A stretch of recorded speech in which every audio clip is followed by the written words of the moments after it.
Édifiez-vous davantage avec ces différentes thématiques scrutées par le révérend pasteur Zacharie Kabengele.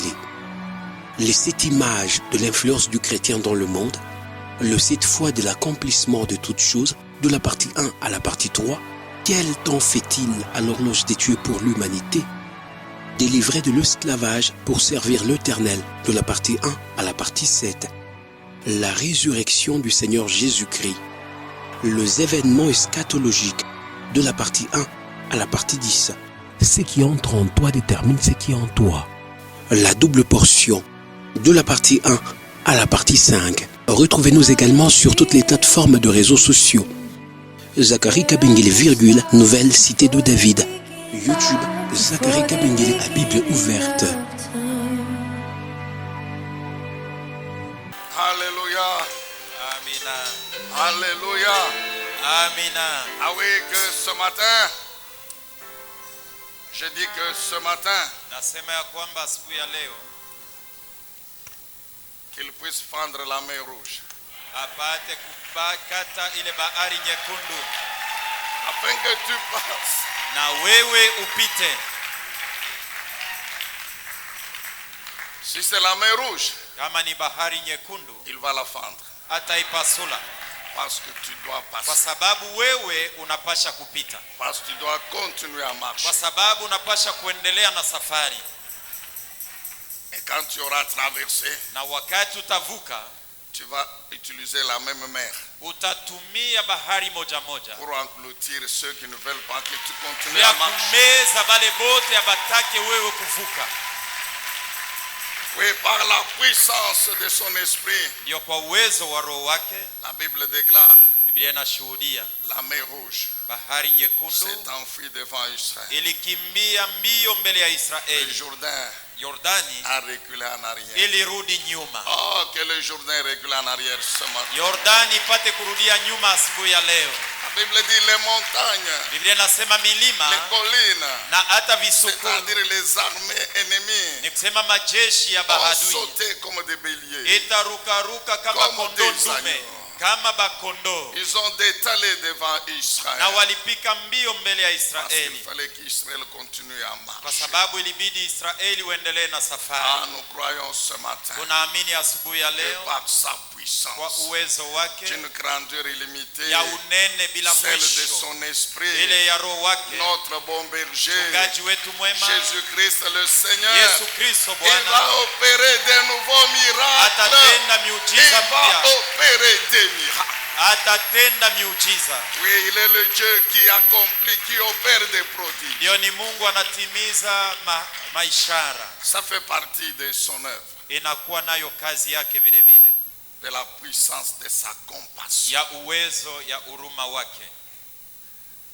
Il est fidèle, notre Dieu. Mungu wetu eko mwaminifu, Et la Bible dit que sa fidélité, na Biblia nasema uaminifu c'est wake notre bouclier njo ngabo yetu et sisi, notre cuirasse. na inakuwa kia kujikinga nacho kifua Et kwetu. comme il est la lumière, Na vile yeye ni la mwangaza, lumière, mwangaza quand il marche, wakati anatembea, les ténèbres disparaissent. giza inapotea. Ah, qu'elle disparaisse ce matin, Ipoteye toutes asubuhi les ya leo, ténèbres magiza zote et leurs na œuvres makazi et yayo leur yetu puissance na dans l'église, mauwezo yote ndani ya qu'elle kanisa, disparaisse ce matin ipoteye par asubuhi ya la leo puissance du kwa Saint-Esprit de uwezo wa Roho Jésus. Mtakatifu wa Les Mungu, ténèbres et leur puissance. giza na mauwezo yake yote. Waymaker, miracle worker, promise keeper, light in the darkness. Amen. Jésus le Dieu Yesu ni Mungu, qui trace les chemins, yeye anayepasua njia, qui opère des miracles, anatenda miujiza, qui est fidèle à son alliance, eko mwaminifu ku agano yake, qui est la lumière eko mwangaza, et qui a fait de nous aussi la lumière. na anatufanya sisi kuwa mwangaza vile vile. Ézéchiel chapitre 47. Ezekieli 47. Tous les dimanches ne se ressemblent pas. Kila siku ya Jumapili haiko sawa sawa. Alléluia. Amina. Ézéchiel chapitre 47. Ezekieli sura yake 47.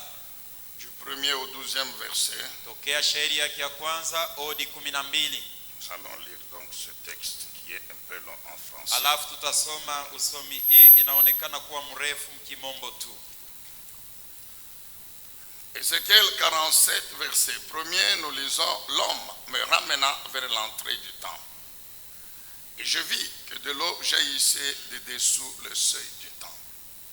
Du côté oriental, la façade du temple étant à l'est, et l'eau s'écoulait du côté sud de l'édifice, en passant au sud de l'autel. Allez-y la suite, mon frère.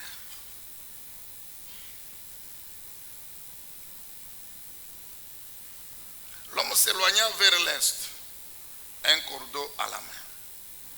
Alors il mesura 1000 coudées, c'est-à-dire autour de 455-56 mètres, en aval, et me fit traverser l'eau. Elle m'arrivait jusqu'aux chevilles. Il mesura encore 1000 coudées et me fit de nouveau traverser. L'eau me venait jusqu'aux genoux. Il mesura encore 1000 coudées. Donc ça fait 3 fois 456 mètres. Et me fit traverser. L'eau me venait jusqu'à la taille ou jusqu'au rein. Il mesura encore 1000 coudées. Ça c'est la 4e fois. Maintenant, c'était un torrent. Un torrent que je ne pouvais plus franchir.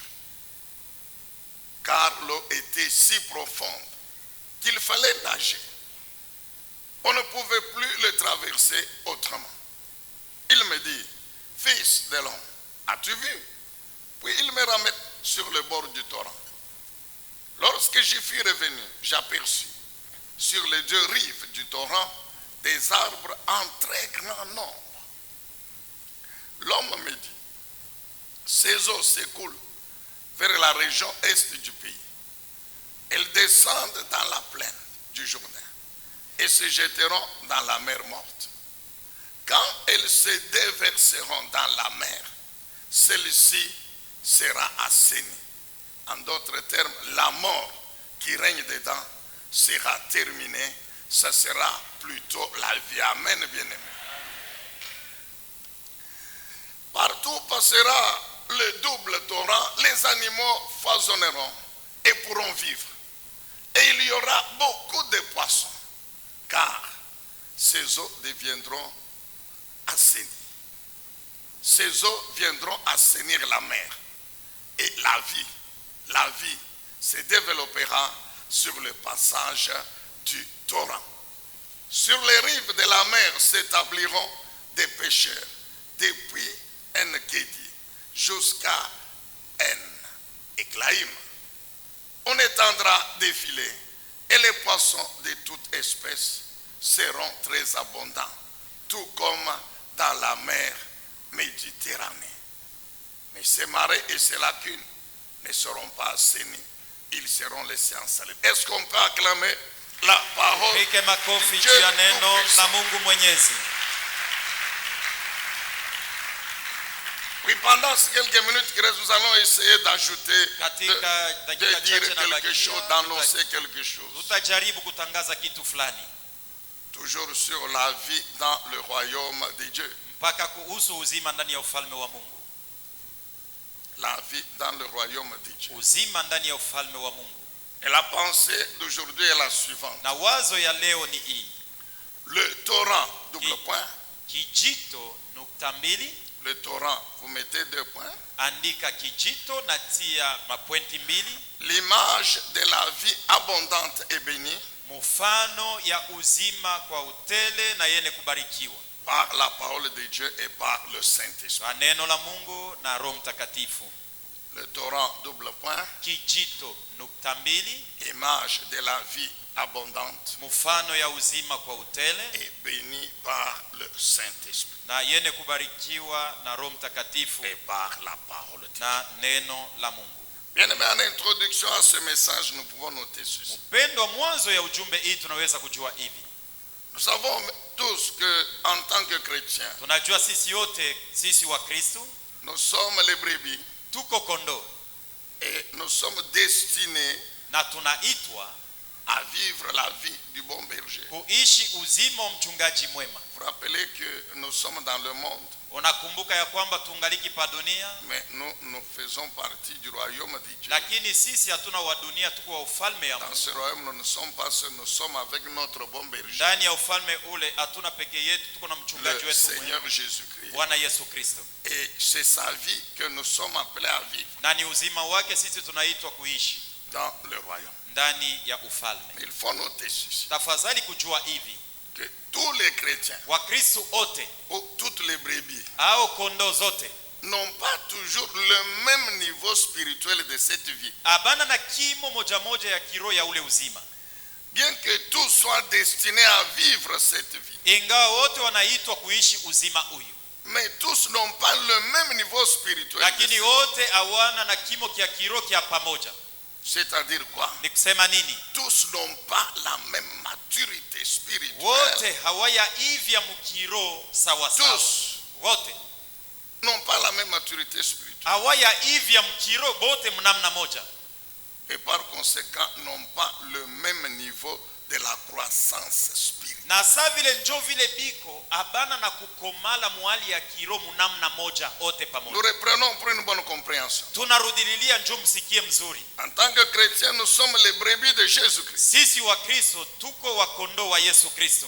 appelés à vivre la vie du bon berger. Tunaitwa kuishi uzima wa mchungaji mwema, Mais tous, lakini sisi sote nous n'avons pas le même niveau spirituel de cette vie. mukiro hatuna na kipimo kimoja kimoja kia ule uzima, Et cela n'est pas bon, n'est pas normal. na ile sio mzuri na aina Car la haiwezekani. vie du bon berger, Uzima wa mchungaji mwema c'est pour chaque brebis. ni juu ya kila kondoo, Et Jésus a dit, je la donne à chaque brebis na Yesu alisema napatia kila kondoo pour que cette brebis la vive totalement et en abondance. na hivi kondoo aishi yote mzima na katika utele. Mais l'expérience montre Lakini mambo tunaona inaonesha que nini? le niveau spirituel de cette vie n'est pas le même partout dans les églises. Kipimo kia kiroho kia ile uzima akina sawasawa ndani ya Wakristo wote. Il y en a dont le niveau est bas, Kuko très bas. wengine kipimo kingaliki chini zaidi, D'autres dont le niveau est supérieur. pengine inapanda ko juu. Comme pour dire, il y en a qui n'ont que 10% de cette vie. Kama kusema kuna wengine wana % 10 ya ule uzima, D'autres ont 30. wengine wana % 30,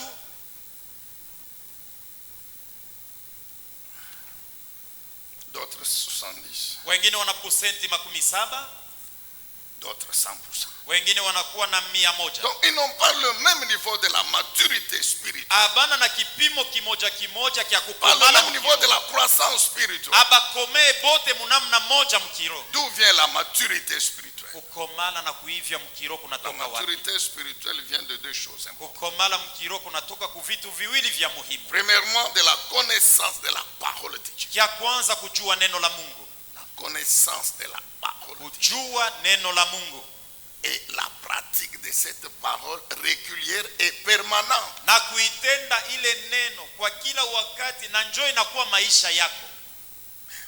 Une connaissance qui n'est pas manifestée par la pratique de la parole. Kionesho kienye akionekane kwa kuonesha kwa kutenda kwa neno, Ce n'est pas cette connaissance-là que Dieu cherche. aina njoo ule ufahamu Mungu anatafuta, Elle n'amène pas la connaissance de Dieu. na aita kufikisha we kumjua Mungu. La maturité vient de la connaissance de la parole de Dieu, Na hata kukomala kunatokea mkujua neno la Mungu de la pratique de cette parole, na kuiweka katika matendo neno la Mungu d'une manière régulière et permanente. munamna ile ya kila siku, na njoo inakuwa maisha yako. Deuxièmement, Kia pili, de la puissance du Saint-Esprit, ya uwezo wa Roho Mtakatifu. du niveau de cette puissance Kipimo kia ule uwezo et de la soumission à l'Esprit de Dieu. na kuditiisha kwa kenye Roho wa Mungu anakuambia. De la soumission à l'Esprit de Dieu. Kutii Roho wa Mungu.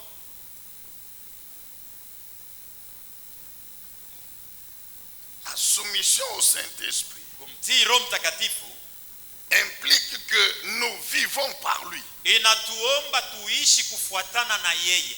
Nous avons déjà expliqué Tulisha mifasiria que Jésus nous a donné deux moyens. ya kwamba Yesu alitupatia njia na namna mbili pour vivre sa vie. juu ya sisi kuishi uzima wake, Sa parole neno lake et la puissance de son esprit. na uwezo wa roho wake.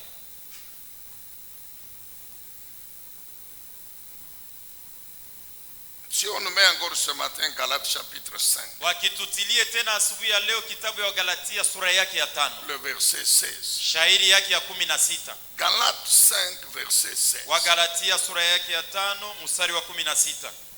Nous connaissons tous ce verset. Sisi sote tunaijua hii shairi. Je vous dis donc ceci. Na kuambia bana miambia basi hivi. Laissez le Saint-Esprit diriger votre vie. Mumwacheni Roho Mtakatifu ye aongoze maisha yenu. C'est-à-dire laissez le Saint-Esprit conduire votre vie. Mumwache Roho Mtakatifu aongoze maisha yenu. C'est-à-dire vivez par le Ni Saint-Esprit. kusema maisha yenu ilinganishwe na vile Roho Mtakatifu anasema. Il vous rendra capable Na vile atamiwezesha. de ne pas obéir aux désirs Hivi musiti kumaanasa de la chair ya mwili ou bien aux œuvres au kumatendo de la chair, ya mwili de la nature propre. ya hali ya kimutu. Or, ces œuvres, c'est le péché. Japo ile matendo inakuwa ni dhambi.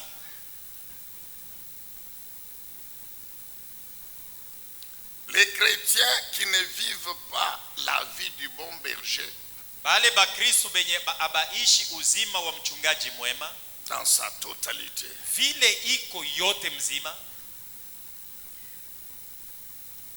sont ceux qui ne laissent pas leur vie dirigée par le jo Saint-Esprit. benye abaache maisha yabo yongoziwe na Roho Mtakatifu. Ce sont des rebelles au Saint-Esprit. Ni batu benye kuwasi balisha mtombokea Roho Mtakatifu. Lorsque la tentation arrive, Wakati jaribu inafika, lorsque le péché vient, wakati zambi na karibia, le Saint-Esprit l'avertit par son esprit, fais attention. Roho Mtakatifu anaongea naye kupitia roho yake, anamwambia keba ange.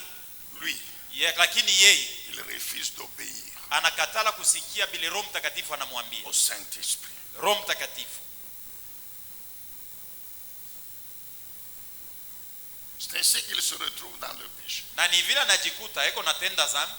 Là où il y a le péché, Penye peko zambi, il n'y a pas de maturité spirituelle. ni kusema mukiro yule hayakomea, Il n'y aura pas non plus de croissance spirituelle. na ataendelea mbele mukiro. C'est pourquoi l'Esprit lui-même nous exhorte Na ni vile Roho mwenyewe à anatuomba laisser nos vies dirigées par lui. tuache maisha yetu ye Parce aiongoze, que nous sommes les enfants de Dieu, kwa sababu sisi ni que watoto Jésus a wake, engendré par son sang wenye Yesu alizala kupitia damu yake et par le Saint-Esprit. na kupitia Roho Mtakatifu. Dieu nous a adoptés Mungu alitukubali par le Saint-Esprit, l'Esprit de Jésus. Dieu nous a adoptés. kupitia Roho Mtakatifu, Roho wa Yesu Kristo. Mungu alitukubali, Et ayant été adoptés, na vile tulikubaliwa, automatiquement nous jouissons de tous les privilèges, Na- de toute la bénédiction, de tout l'héritage que Dieu a préparé pour son Fils propre unique Jésus-Christ. na kuanzia pale tunafaidikia mabaraka, uriti yote na vizuri vyote vile Mungu alitayarisha kupitia mwana wake Yesu Kristo. Romains chapitre 8 verset 14 Wa Roma 8:14. à 16. 14 à 16. Nous connaissons ce passage. Wa Roma 8:14 hadi 16. Tunajua ile maandiko. Ceux qui sont conduits par l'Esprit de Dieu sont fils de Dieu. Benye kuongozwa na Roho wa Mungu ni batoto ba Mungu. C'est-à-dire ceux qui laissent leur vie dirigée par le Ni Saint-Esprit. kusema benye banaichika maisha yabo yongozwe na Roho C'est Mtakatifu. eux qui sont qualifiés pour se présenter qu'ils sont enfants de Ni Dieu. bale banastahili juu ya kutangaza sema shinjo batoto ba. En d'autres termes, si notre vie n'est pas dirigée par le Saint-Esprit, nous ne remplissons pas la condition d'être enfants de Dieu. Mukosema kwingine kama maisha yetu yongozwe na Roho Mtakatifu ni kusema hatuna batoto ba Mungu. Remets le verset, mon frère. En effet, Basi vous n'avez pas reçu un esprit qui fait de vous des esclaves. amukupokea roho ile Nous sommes inamifanya pas des kuwa esclaves. mnakuwa batumwa. Souvenez-vous, je vous ai toujours dit, quand nous venons dans le temple de Dieu, Kumbukeni na miambia Ce kila n'est siku pas kama comme des tunaingia mendiants, non. mwekalu ya Non, Mungu non, haina saba maskini bakulomba lomba, non, hapana. non. Nous venons non Kama pas comme des tunakuja esclaves, hatuna mais batumwa, l'Esprit de Dieu Lakini que Roho wa lui-même Bwana nous a donné yenye fait alitupatia de nous ses anatufanya sisi des tuko fils batoto ba adoptifs. Mungu, bali car alikubali c'est yeye. par le même Saint-Esprit sababu ni kupitia Roho que nous Mtakatifu crions Père ou Abba. tunaomba Baba au Haba, Et le même Saint-Esprit, na yule il Roho convainc Mtakatifu notre esprit, anahakikisha roho yetu, il nous témoigne que nous sommes enfants de Dieu. anatushuhudia, anatuambia kwamba tuko batoto ba Mungu, Nous sommes enfants de Dieu. tuko batoto ba Mungu.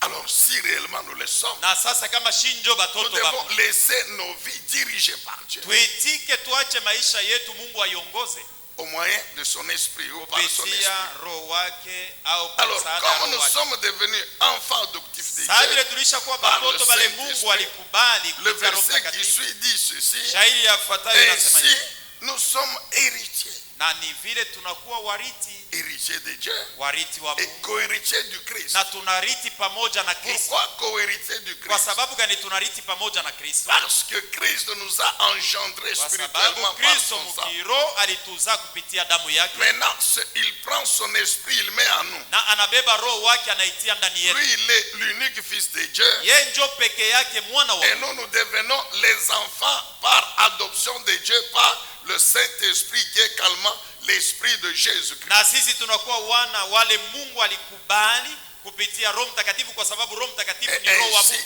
Dieu nous donne le même héritage na Mungu que anatupatia urithi moja moja mpaka saa ile alimpatia Yesu Kristo. co-héritier de Jésus. Tunakuwa na urithi moja moja pamoja na Je Kristo. crois que vous allez acclamer Jésus. Nilizania kwamba mtampikia makofi Yesu Kristo. Alléluia. Amina.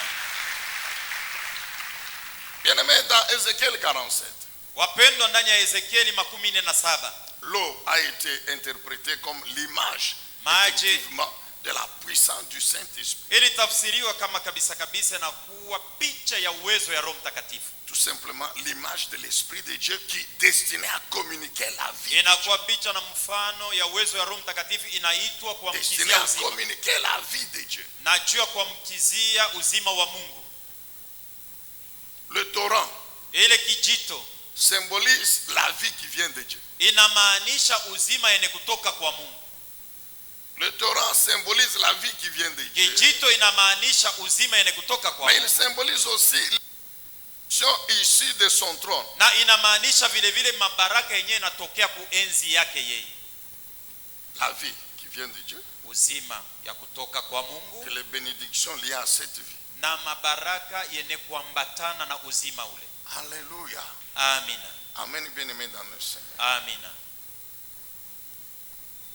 L'eau aux chevilles, Na maji mkisingino ya miguu, aux genoux, na hata magoti, aux reins, na hata mkiuno, ainsi que le torrent, na hata kujazwa kwa maji, montre une progression inaonesha maendeleo, qui symbolise la croissance spirituelle dans le royaume. inamaanisha kukomala kwa kiroho ndani ya ufalme. La croissance spirituelle dans le royaume. Kukomala mkiroho ndani ya ufalme. La Bible dit, il mesure 1000 coudées Biblia aux inasema chevilles. anapima makude ya 1000 400 mètres plus loin, chini, kisha tena mametero Lo- 400 Eugene. mbali inafika magoti, 400 mètres plus loin, metero tena 400 tena zaidi l'eau est au rein, inafika mkiuno, 400 mètres plus loin, mametero 400 tena zaidi. c'est le torrent. Ni kusema kijito binajaa, L'eau est là-bas. maji inajaa, binafurika. C'est la progression Ni maendeleo, qui symbolise la croissance dans le royaume. inamaanisha kukomala ndani ya ufalme. Or, le royaume est Japo, représenté ufalme sur la inamaanisha- terre par l'Église. Inamaanisha pa dunia na kanisa, Et l'Église est composée de chrétiens. na ndani ya kanisa mnakuwa ni Bakristo. Je vous ai dit au début Niliwaambia kumwanzo que la volonté parfaite de Jésus, ya kwamba mapenzi kamilifu ya Yesu c'est que tous les chrétiens vivent pleinement sa vie. ni kusema Bakristo bote baishi kwa utele uzima Mais wake, là, ce n'est pas ça en pratique. na hata kwa kuonekana ina njoo vile. Il y en a dont le niveau ou le décret spirituel, le niveau spirituel de la vie du bon berger correspond à l'eau aux chevilles. Koko bengine kimo na kipimo cha uzima wa kiroho ya mchungaji mwema inakuwa kule kisingino ya miguu. C'est-à-dire, si nous prenons les 10 commandements, Nikisema tukibebe amri 10 ya Mungu, si dans sa vie, kama ye maisha yake, il a respecté beaucoup, c'est un seul. kama alisha kuheshimia ya mingi katikati ya 10, yeye ni moja tu. C'est tout. Jo mwisho.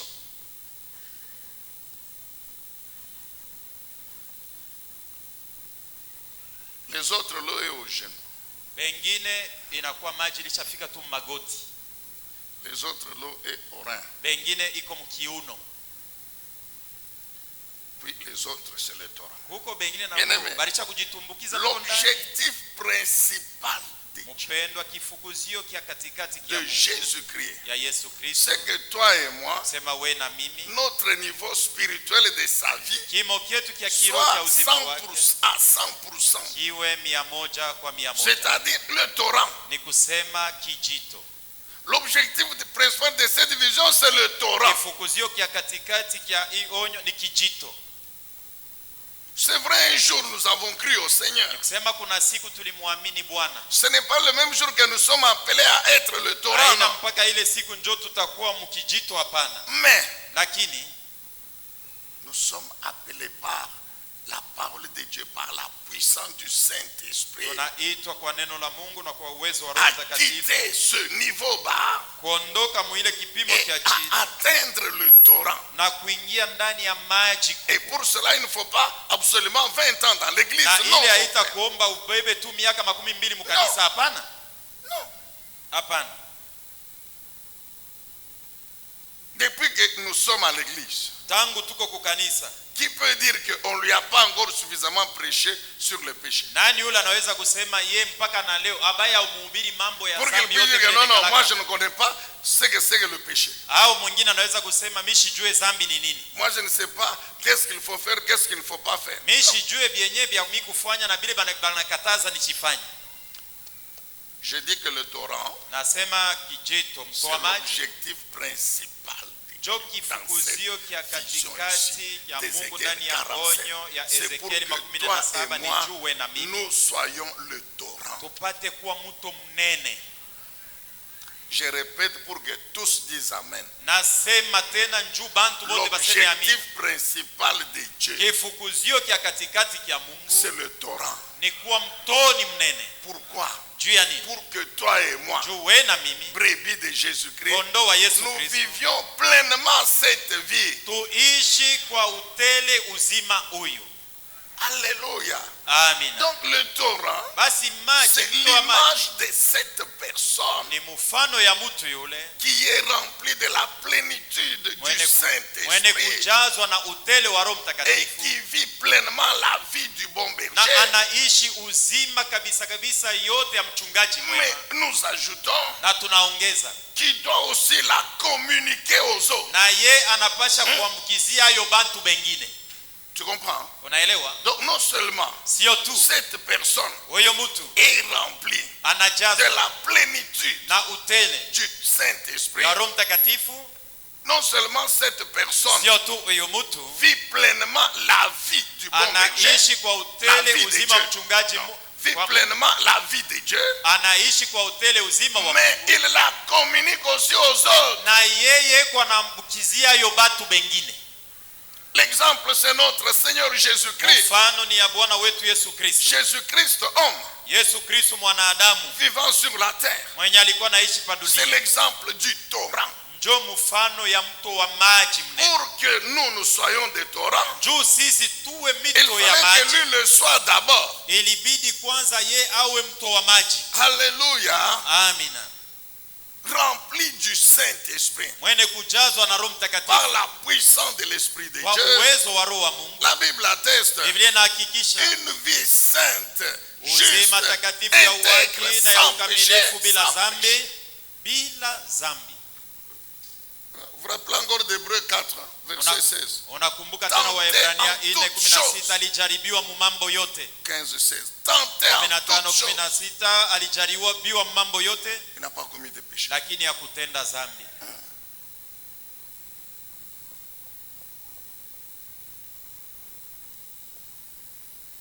Parce qu'il a dit, Jésus homme a a laissé le Saint-Esprit diriger sa vie.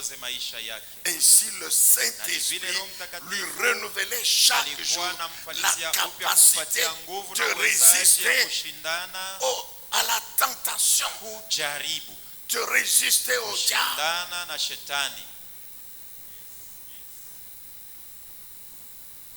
Toujours par la même puissance du Saint-Esprit. La Bible atteste qu'il prêchait la parole. Il enseignait la parole dans les synagogues, dans le temple, et par la puissance de sa grâce, de sa compassion, il opérait des miracles, des prodiges. Vous vous rappelez l'œuvre ou les œuvres de la puissance, de la compassion de notre Seigneur Jésus-Christ. Mais quel était l'objectif de toute cette œuvre? C'était pour communiquer la vie. C'était pour détruire la mort sous toutes ses formes dans les vies des gens. Ceux qui étaient morts par le péché, mais par la parole qu'ils ont entendue, ils ont cru, ils ont été sauvés. Amen, Église. Par la parole, il a sauvé les vies. Il a délivré les gens. Il a transféré les gens du royaume des ténèbres où ils étaient morts spirituellement au royaume de Dieu. Toi et moi, nous étions de ces gens-là. Par la puissance de sa parole. Ensuite, toujours par la puissance du Saint-Esprit, mais il a opéré toutes sortes de miracles. Même la mort physique ici, Jésus a ressuscité les morts physiquement. Il a guéri les malades.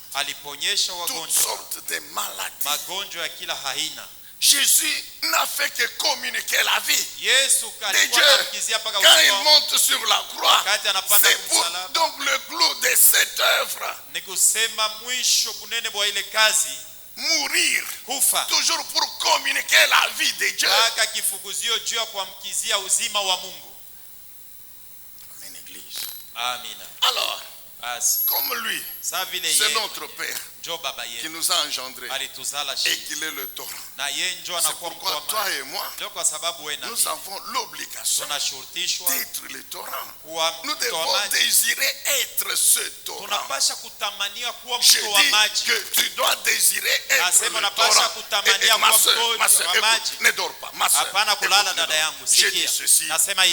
Tu dois désirer être ce torrent. C'est-à-dire, tu dois vivre pleinement la vie du bon berger à 100%. Tu dois désirer la plénitude de la puissance du Saint-Esprit pour que tu communiques cette vie. Tu dois communiquer la vie, mon frère. Tu dois communiquer la vie, ma soeur. La Bible dit quoi? Quand le torrent, ses eaux arrivent dans la mer morte, on l'appelle bien mer morte, parce qu'il n'y a pas de vie là-bas. Elle est morte parce qu'il n'y a pas de vie, effectivement. C'est vrai, c'est une vision, mais dont les éléments sont physiquement présents. C'est la mer qui est au sud d'Israël. Jusqu'aujourd'hui, cette mer, elle est salée. Tu ne peux pas la boire. Et à cause de... Donc, le sel a atteint le niveau de sursaturé. Sursaturé. Vous prenez l'eau comme ça, vous voyez le sel dans la main. La capacité de dissolution de l'eau dépassait largement. Et donc il n'y a pas de vie. Il n'y a pas de poisson. Il n'y a pas de vie herbacée. Vie végétale. Il n'y a pas de vie. Mais Dieu dit quoi à Ézéchiel? Lakini Mungu anaambia Et Ezekieli, Ézéchiel dit quoi? Ezekieli anasema nini? Que l'ange de Dieu lui a montré Malaika wa Bwana alimuonesha que quand les eaux du torrent entrent dans la mer, la wakati morte, maji ya ile kijito ya ile maji inaingia ndani ya ile maji ya chumvi, la même mer qui était morte, ile mtu moja moja ilikuwa inakujaa chumvi zaidi, elle devient vivante. inakuwa mzuri na vitu vinaweza kuishi Est-ce que ndani. vous comprenez ça? Mnaelewa La vile? même mer qui était morte, Paka ile mtoni mwenye ilijaa chumvi, c'est-à-dire le torrent, ni kusema maji ya kijito. comme c'est la vie de Dieu. Sasa vile ni uzima wa Mungu. Donc partout où il y a la mort, Pale pote uzima unakosa. cette vie triomphe de la mort. Uzima unashinda Que mauti. la vie de Dieu que tu vis triomphe de la mort. Uzima wa Mungu yenye uko naishi Oui, ushinde c'est ça. mauti. La Bible dit quoi? Biblia inasema Au nini? bord du torrent, Kupwani ya il ile y a mto ya plein maji. d'arbres, Huko miti mingi kabisa. plein d'arbres Miti mingi kabisa. qui vivent par le torrent. Na iko naishi kwa msaada ya ile mto wa maji.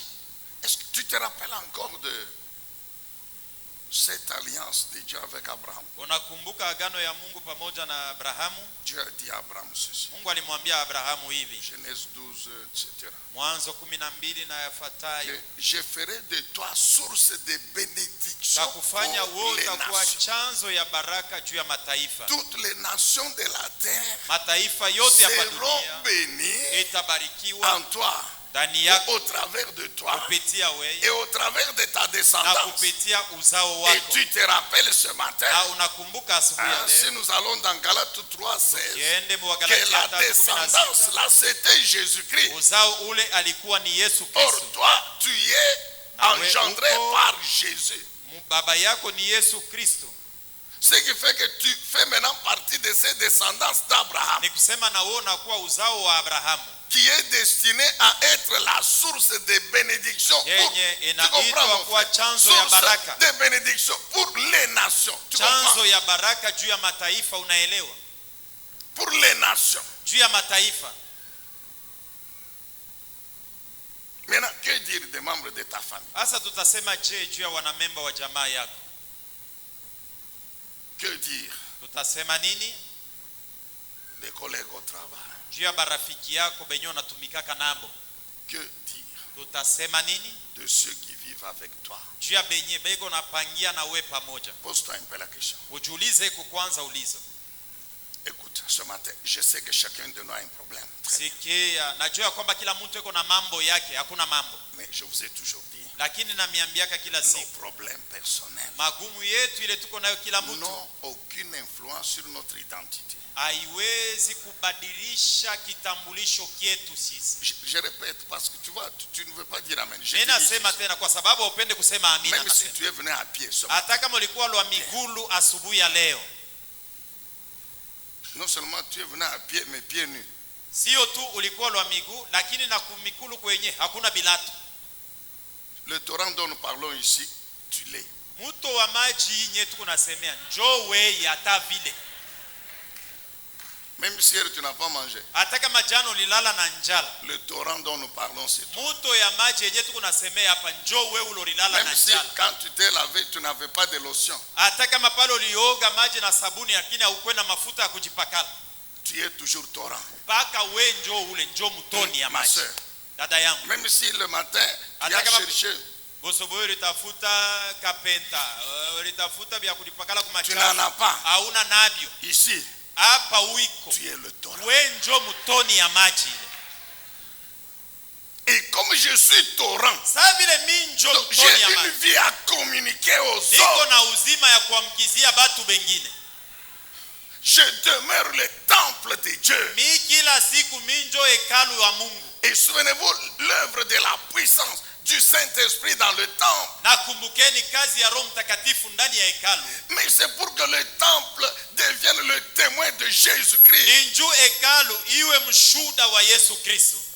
Jésus dit quand il descendra, Yesu anasema wakati yeye le atashuka, Saint-Esprit, Roho il Mtakatifu vous remplira de sa puissance. atamijaza na uwezo Pourquoi? wake juu ya nini? Pour que vous soyez mes témoins. Hivi muwe bashuhuda bangu, Remplis du Saint-Esprit, wene kujazwa na Roho Mtakatifu. je suis le torrent. Mi njo mto wa maji, Et en tant que torrent, na sasa vile niko mto wa maji, en même temps temple de Dieu, na tena paka mi njo hekalu wa Mungu, je dois napasha témoigner de Jésus. kumshuhudia Yesu Mais Kristo. comment on témoigne de Jésus? Utamshuhudia Yesu Kristo je? C'est en parlant Ni unafungula kinwa kyako uko nasema et en vivant. na uko naishi. J'ai dit, oublie un peu les problèmes. Nasema sahau kuanza magumu. Je sais qu'il y en a qui ont beaucoup de problèmes. Najua kwamba kuna Oublie wengi un peu. una matata mengi, lakini sahau kwanza. C'est pas parce que vous avez votre problème là Haina njuu unapatikana muile magumu que Dieu ne va pas vous utiliser pour résoudre les problèmes des autres. njo kusema Mungu atakosa ukutumia weye juu ya magumu ya bengine. Amen, Église. Amina. Apôtre Paul, l'apôtre Paul. Mtume Paulo, Vous mtume rappelez encore Paulo. de 2 Corinthiens chapitre 12, non? Shimu nakumbuka tena Wakorinto wa pili 12. 2 Corinthiens chapitre 12. Wakorinto wa pili sura yake ya Paul 12. dit quoi? Paulo anasema nini? Mais j'ai une souffrance. Niko na mateso. D'ailleurs, il dit même que Dieu a permis à Satan de me frapper. Na hata anasema ya kwamba Souffle. Mungu alimruhusu shetani anipige. Et il dit, j'ai prié, Dieu ne m'a pas guéri. Dieu ne m'a Anasema pas guéri. niliombea juu ya ile mambo lakini Mungu hakuniponya. Mais le même Paul est rempli du Saint-Esprit. Lakini paka ule Paulo ni mwenye Et kujazwa na le Roho même Mtakatifu. Paul, il est en train de guérir les Na malades. ule Paulo moja ndio yuko naponyesha magonjwa. Est-ce que vous comprenez ça? Unaelewa? Le fait qu'il n'était pas guéri lui-même Sasa vile yeye mwenyewe akuponye n'a pas enlevé la puissance du Saint-Esprit pour qu'il continue à guérir les autres. akuondoshe uwezo wa Roho Mtakatifu ndani yake njoo akose kuendelea na kuponyesha wagonjwa. Souvent les gens du monde se moquent de nous. Kila mara watu wa dunia wanatudharau, wanatuchekelea. Toujours en train de prêcher que Jésus est puissant. Yeye uleko paka na ubiri kila siku asema Yesu njoo wa uwezo. Mais lui-même on ne voit pas la puissance. Lakini yeye mwenyewe kama unamwangalia na uwezo wenyewe Vous voulez hautaiona. voir la puissance de Jésus seulement en me voyant conduire. Non? Unataka kuona uwezo wa Yesu paka kama unaniona niko mugari. Qui t'a dit que la puissance de Jésus c'est pour Nani que alikuambia wewe asema uwezo wa Yesu Kristo ni gari? je devienne l'homme le plus riche du monde, non? Na kuwa mtu eko na fedha La kushindia bantu puissance wote de bazuri. Jésus. Uwezo wa Yesu. Premièrement, Kia kwanza c'est pour que je devienne enfant de Dieu. ni njuu mimi kwa mtoto wa Deuxièmement, Mungu. Kia pili pour que je vive Nipate selon kuishi sa parole. kufuatana na neno lake. Troisièmement, Kia tatu pour que spirituellement je sois Mukiro. au-dessus de tout. nishinde bintu vyote, Spirituellement, je Mukiro. sois le Dieu de tous. nikuwe Mungu wa vyote na bote. Quand Dieu a fait de Moïse Dieu Wakati devant Mungu Pharaon, alimfanya Musa Moïse kuwa Mungu mbele était ya plus Farao, puissant que le diable. Je vous ai dit alikuwa que wa uwezo Dieu kushinda a na pris shetani. Moïse là-bas. Mungu alimbeba Il Musa a pale, élevé Moïse à son niveau à lui. anamuinua mkipimo kyake yeye. C'est-à-dire loin au-dessus de Satan Ni et de ses kusema démons. alikuwa na mkubwa wa Pharaon shetani est na resté mandemoni. plus bas. Farao alishuka, alibakia chini zaidi. La puissance du Saint. Uwezo wa Roho Mtakatifu C'est d'abord pour ça. kia kwanza ni njuu ya hivi bintu. C'est curieux, c'est que même dans l'église, Ya ole ni kusema hata mu makanisa yenyewe, même dans l'église. hata mu kanisa Donc quand nous prêchons ici, le hapa tuko na ubiri hii mambo hii. trouvez les sorciers là-bas. Je n'ai pas dit que vous êtes sorciers. Utakutanisha baloji na bobe kwa hapo. Mishi seme pale mimi nashonta mwenjo baloji, hapana. Toujours déclarer ceci, cela. Muloji na yeye kwa natangaza na yeye. Toujours célibataire.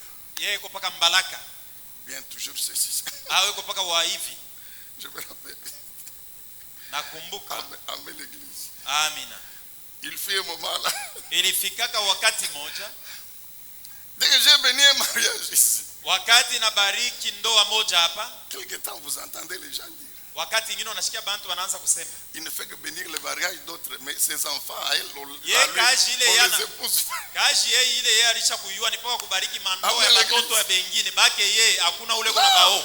Vous voulez qu'on fasse quoi, monsieur? Sasa mulitaka shi Donc, tufanye nini? tubebe batoto tupeleke kwa nguvu kubukweri. Que de force que nous prenions nos filles, nous prenions nos enfants, qu'on puisse les imposer Non. dans le mariage. Papa, Nous aussi nous prions Shina shi tulikuwa naomba pour que Dieu envoie les maris à nos filles. Mungu na yeye atumie eko babwana batoto yetu banamuke. Mais cela ne peut pas nous empêcher de bénir les Hatu filles. utafute kukatala sa vile betu abaya olewa tushiombe bengine bale banaolewa. Mon frère. Ndugu yangu. Mon frère. Ndugu yangu. Continue à servir Dieu, tu comprends? Endelea na kumtumikia Mungu na Continue à servir Dieu, mon frère. Endelea na kutumikia Mungu. Continue à proclamer que Jésus est puissant. Il est Endelea na réellement kuambia puissant. bantu wasema Yesu njoo wa uwezo na bia kweli yeye wa Continue uwezo. à proclamer la puissance de l'Esprit de Dieu. Paulo aliendelea na Tout en étant kutangaza malade. uwezo ya Mungu lakini alikuwa mgonjwa yeye. Ma situation physique Mambo yangu, hali yangu ya mwili n'a aucune influence sur mon identité en tant que torrent. haina na uwezo hata moja juu ya kitambulisho kyangu kile mimi niko mtoni munene. Alléluia. Amina. Est-ce qu'on peut Amen, amen. Amina. Ah, la vie c'est compliqué. Maisha hiyo unaona ni ya matata tu.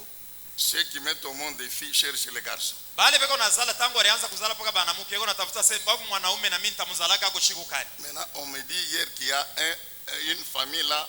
Bananyambia jana sasa kuku jamaa moja. Les enfants sont déjà 10, tous des garçons. Batoto banenea leo 10 bote ni paka banaume. Donc chaque fois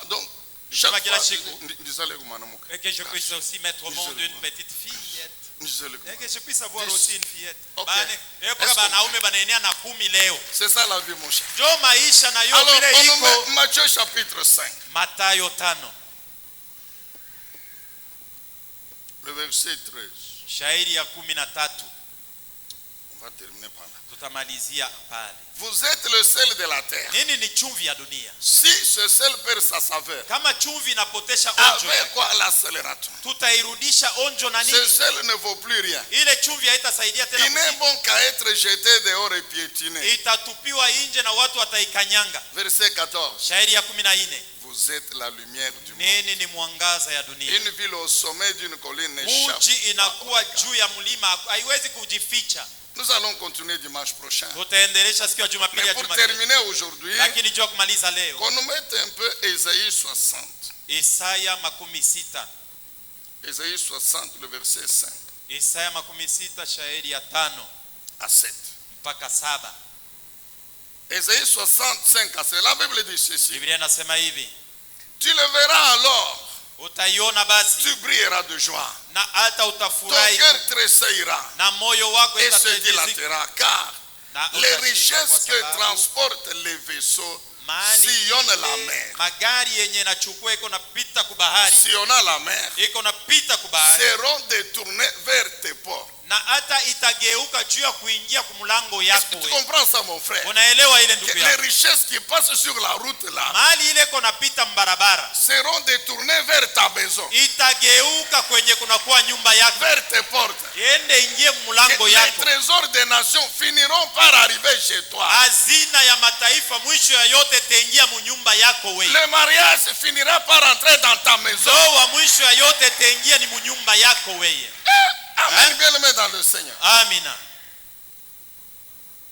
On peut lire la suite. Tusome yafuatayo. Tu seras submergé. Wewe utafurika par le flot de chameaux. Na mawimbi ya mangamia. Les dromadaires de Madian et de Fa couvriront ton pays. Bangamia bakumadiani na Efa batafinika. Tous les habitants de Saba viendront et ils apporteront de l'or et de l'encens. Et ils proclameront les louanges de l'Éternel. Watakuwa kuletea zaabu na manunkato na watatangaza utukufu wa Mungu. Les moutons et les chèvres de Kedar na ata bale bankondo ba Kedari s'assembleront chez toi. Batakusanika kwako. Tous les béliers de Nebayot seront à ton service. Ngombe lo de kondondume ya baliote batakuwa na kutumikia wewe. Elles monteront sur mon autel en offrande agréée. Na hata batapanda juu ya madhabahu yangu kama sadaka yenye kukubaliwa. Je remplirai de gloire ou je rendrai splendide le temple où ma splendeur réside. Nitajaza na utukufu na nitafanya imeremete hekalu kwenye utukufu yangu inapatikana. C'est toi ce temple dont Dieu parle. Wenjo ile hekalu ile Mungu anasemea. Verset 22. Shairi yake 22. Verset 22, écoute. Shairi yake 22 sikia. Ce que la Bible dit encore. Kenye Biblia inasema tena. Sur toi le torrent. Juu yako we mto mnene ya maji. Le plus petit d'entre eux.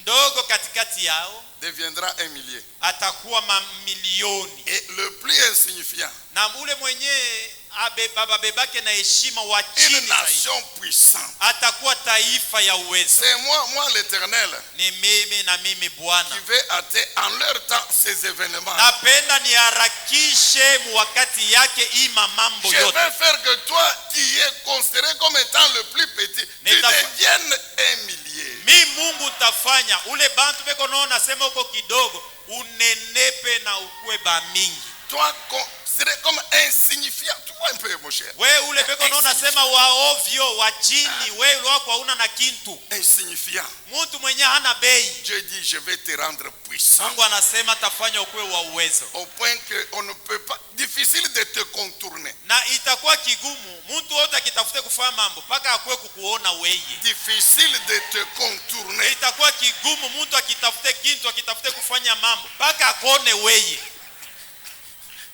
Comme hier. Saa jana. Un papa vient ici. Baba moja anakuja hapa. Il monte là. Anapanda kwa ofisi. Bien sûr, il ne me connaît pas. Na ye mwenye hakunifahamu. Il est en train de chercher le pasteur. Eko natafuta pastori yeko wapi? Pastori yeko wapi? Mon frère, les pasteurs, d'abord aujourd'hui nous sommes samedi. Ndugu yangu, kwanza leo ni siku ya posho. Et il est 15h. Na tuko saa ya 15h. Donc tu es sur le pasteur, il est au bureau. Wewe unahakikisha tu wasema na leo sasa ya hivi pastori yeko paka mu ofisi. Dis non mais c'est Anasema hapana ni juu. Allez viens. Kuja. On entre dans le bureau de Pasteur. Ingia mu ofisi ya Papa Sele. Non, Dieu m'a donné la mission. Mungu alinipatia kazi. Très bien. J'ai distribué le message dans les églises. Mimi niko naleta, niko napasha habari makanisa tupache na shi. Voilà. Je montre au Pasteur. Na muonesha Papa Sele. Il avait mis son nom là. Alikuwa alisha kuandika hapo jina. Mais l'homme ici, il y a quelque temps, c'était parmi les gens qui t'insultaient dans la ville ici. Na Papa Sele ananiambia sasa kuna masiku miaka kumkongo joka alikuwa katikati ya bale balikuwa nakutukana kutusi humu mumuji. Il m'insultait sans me connaître. Alikuwa ananitusi bila hata kunifahamu. Mais là, il est devant l'homme qui l'insulte. Sasa anakuya ule mbele yake njoo alikuwa ceci. Mungu anasema si aujourd'hui tu es insignifiant, kama leo unaonekana sawa na je te rendrai puissant. Kesho utakufanya utakuwa wa uwezo.